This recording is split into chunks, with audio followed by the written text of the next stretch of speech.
He even made the claim saying that his first 2 years in Miami, they were paying him to lose. Or So that's also a huge. He said that he never accepted the money. They were offering him $100,000 every single loss that they obtained because obviously they wanted to tank.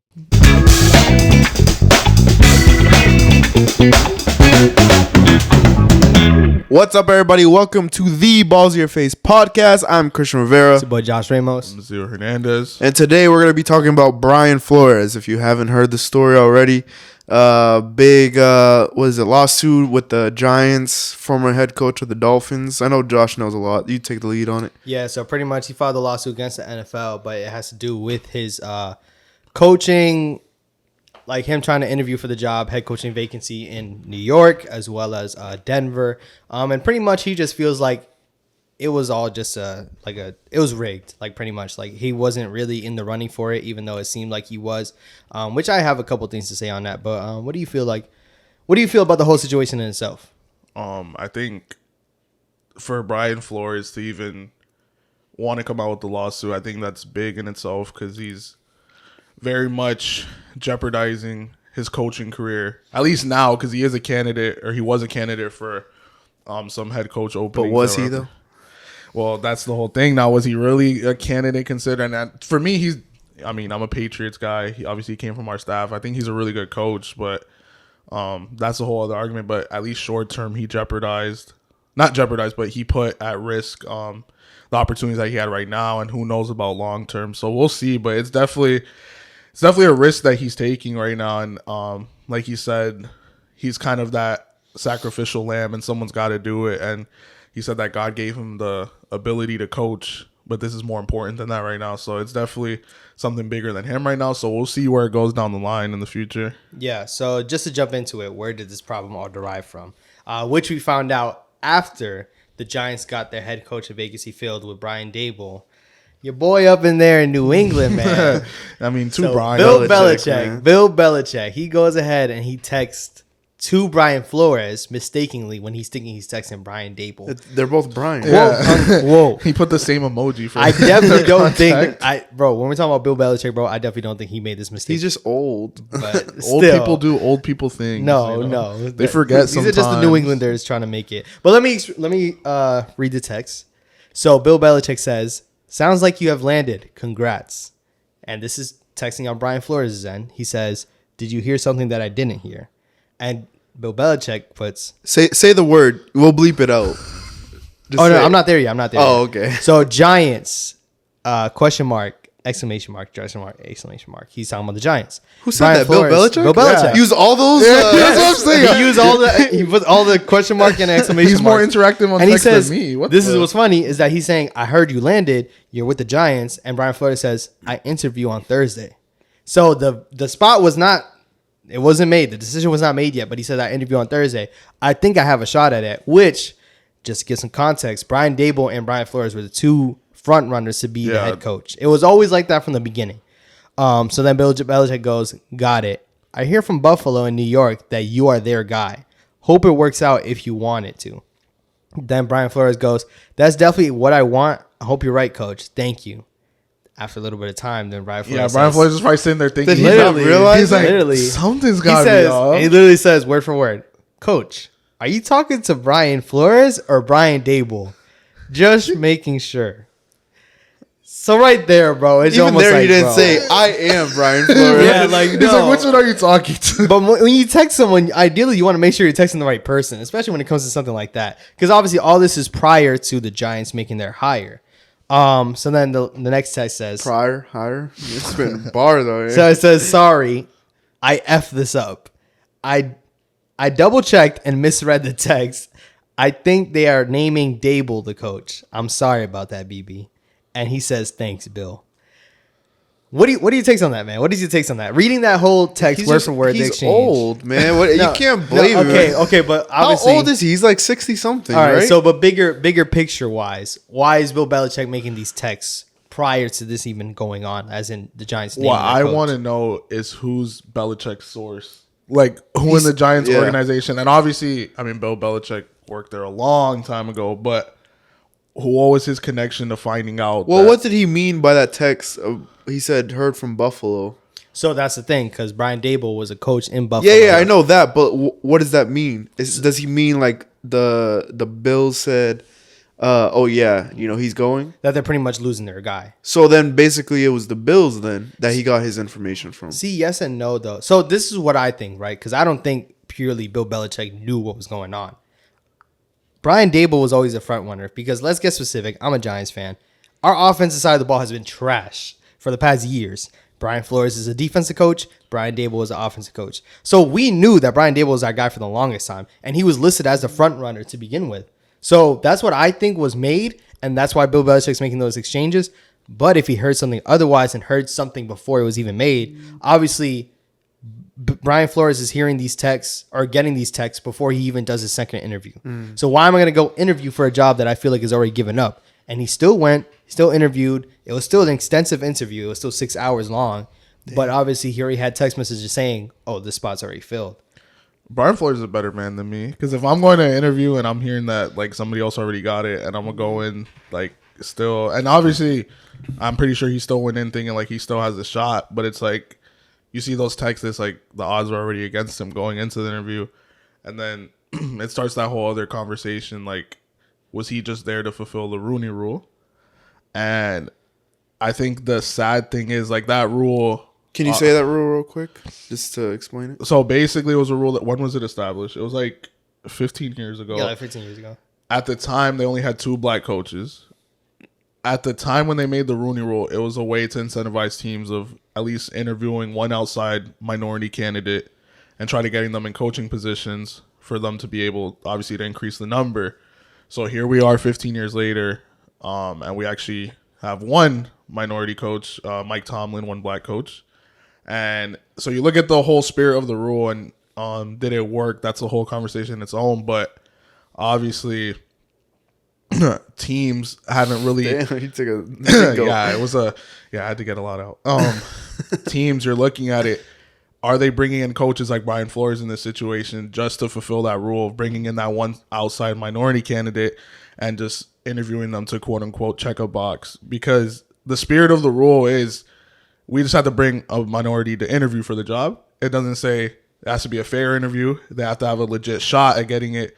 And it's like, what's the point of having that rule if it's going to be taken to that extent where it's not used, that it's not valid like that? Yeah, I feel like the biggest thing to me is that they literally made it incentivized to do so, and it's still not being taken place. I feel like that's. Do you think he had a shot without Dable being in there?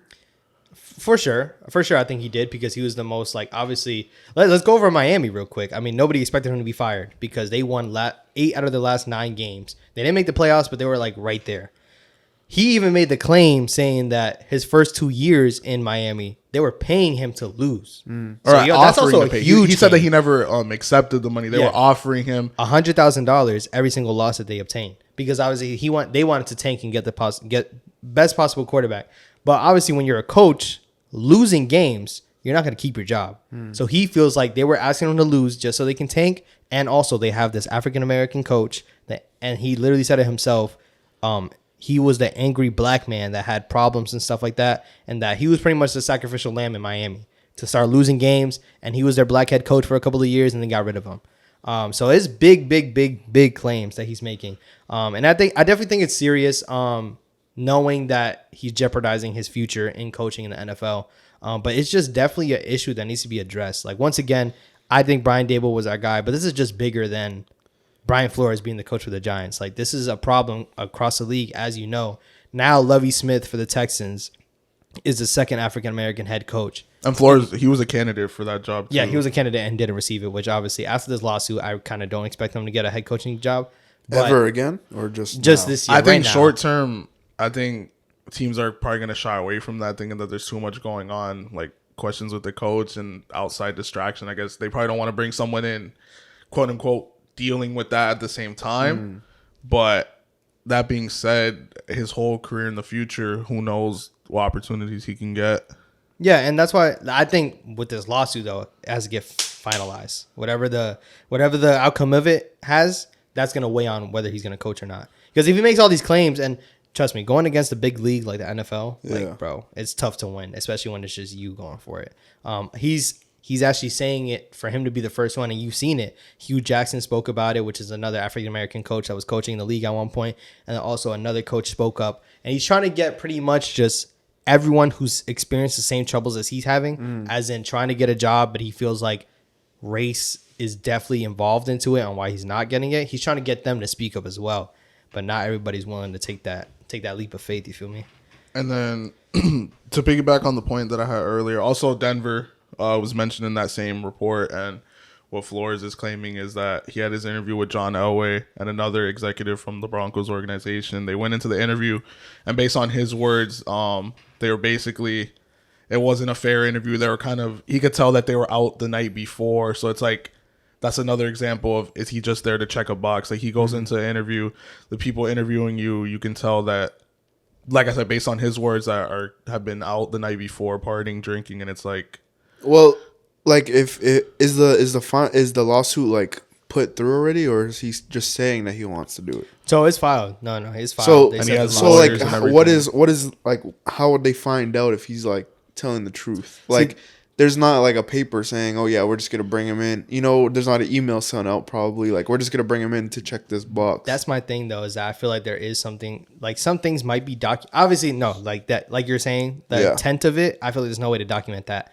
But I feel like everything he's making as far as the claims of being offered money or the claims of, like, prime example, I mean, you never know about this Bill Belichick situation. Maybe there was some conversation that was before that made Bill Belichick send those texts out. So I definitely feel like there's some things on the record. As you know, John Gruden, he got spammed up for emails that were from freaking 10 years ago. Yeah, and they weren't even investigating the Raiders. It was emails when they were investigating Washington, to like a completely different That's team what I'm saying. So I feel like if there's something there, they will dig it up. Hopefully they do. Yeah, and I hope they do at the end of the day. Like I said, I feel like, me being a Giants fan, I wanted Dable as our coach regardless. Brian Flores, he was cool and all. Joe Judge was that tough mindset guy. Obviously, Brian Flores is more a better quality coach than Joe Judge for sure. But I just felt like we needed that offensive guy, so I knew he kind of wasn't going to be that. But obviously, I wanted to be fair in the NFL as well, because everybody should have a fair shot no matter what. Mm-hmm. And, I mean, I'm saying it as a joke, but kind of serious at the same time. I'm kind of glad he didn't go to the Giants. They've been wishy-washy for the past couple of years. And you see a lot of you see a lot of coaches. What about David Culley? The one that was just he was the coach of the Texans. They get jobs that I guess they're not the premium jobs, and they go in.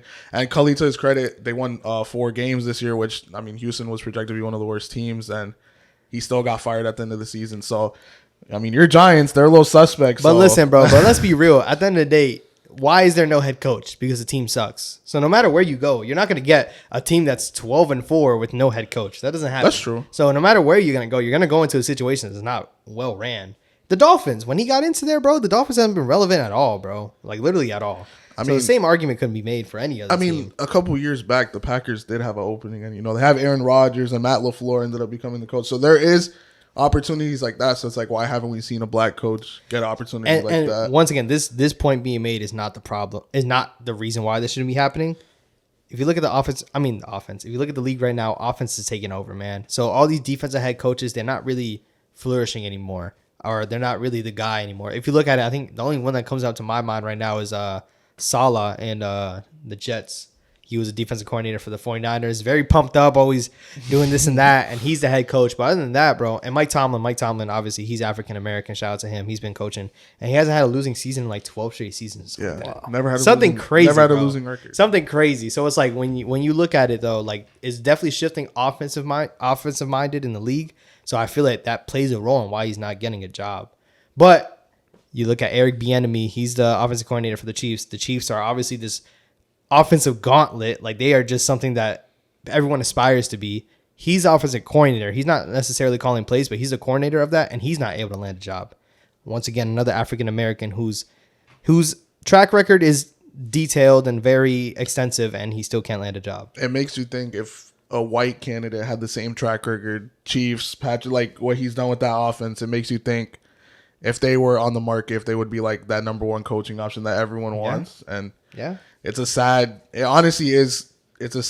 topic and conversation to have. That's like, are you given more opportunity because of the color of your skin? And it's something that, to be fair, it's been around in history of the United States. Every league, not and just every the yeah, NFL. and yeah, it's been literally everywhere. So it's honestly a sad thing, but I hope something good comes out of it at the end of the day. If this is what it takes for something to break through, I'll be good for it. And that's bias aside, obviously, because if that's the case, the Giants are definitely in trouble. They're definitely in trouble. Once again, Like, what happens with that then? What is it? I mean, we really don't know because this has never happened before. Yeah. That's the problem. Like, this is just hasn't happened. I mean, you have They're cases about to where make Brian Flores the coach. you have cases where people are suspended or even people are ran out of the who knows, position, maybe draft but- picks or something Yeah. penalized. Yeah. Like, specifically this, though, has not happened before. So that's why it's huge. And hopefully something good comes out of it. Like I said, going against the NFL, though, that's tough. That's extremely tough, bro. I mean, how about this? The Rooney Rule, you know, if you hired an outside candidate, you actually got draft picks. If you're caught in this situation, like let's say the Giants, where they basically used him to fill in that box just to check it off, they should lose a draft pick. What about that? I mean, if that's the case, then that's the case.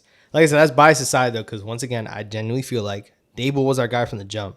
So just because he got hired doesn't mean we didn't hire Flores because Dable's white and he's black, you know? Yeah. But hopefully, like I said, at the end of the day, if there was bad intent with it, I would want it to be served right because everyone should have a fair chance.